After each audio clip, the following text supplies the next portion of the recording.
दशकं 64 आलोक्य शैलोद्धरणादिरूपं प्रभावमुच्चैस्तव गोपलोकाः विश्वेश्वरं त्वाम् अभिमत्य विश्वे नन्दं भवज्जातकमन्वपृच्छन् गर्गोदितो निर्गदितो निजाय वर्गाय तातेन तव प्रभावः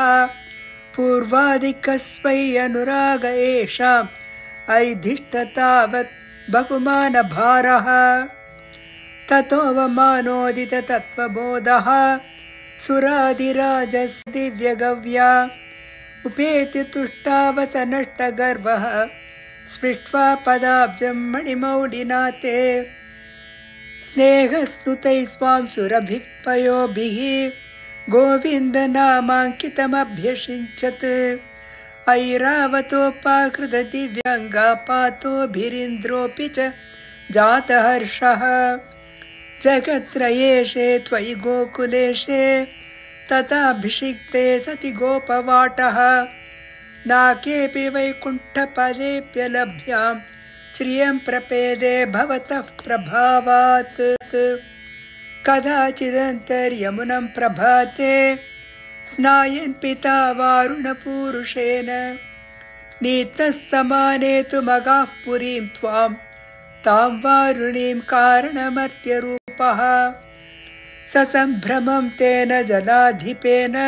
प्रपूजितस्वं प्रतिगृह्य तातम् उपागतस्तक्षणमात्मगेहं पिता वदत्तच्चरितं निजेभ्यः हरिं विनिश्चित्य भवन्तमेतान् भवत्पदालोकनबद्धतृष्णान् निरीक्ष्य विष्णो परमं पदं तद्दुरापमन्ये स्वमदीदृशस्तान् पुरत्परानन्दरसप्रवाह प्रपूर्णकैवल्यमगापयोधौ चिरं निमग्नाः खलु गोपसङ्घाः त्वयैव भूमन् पुनरुद्धृतास्ते करबदरवदेवं देवकुत्रावतारे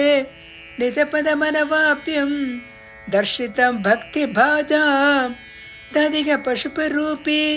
त्वं हि साक्षात् परात्मा पवनपुरनिवासिन् पाहि माम् आमयेभ्यः श्रीहरये नमः नारायण अखिल गुरो भगवन् नमस्ते।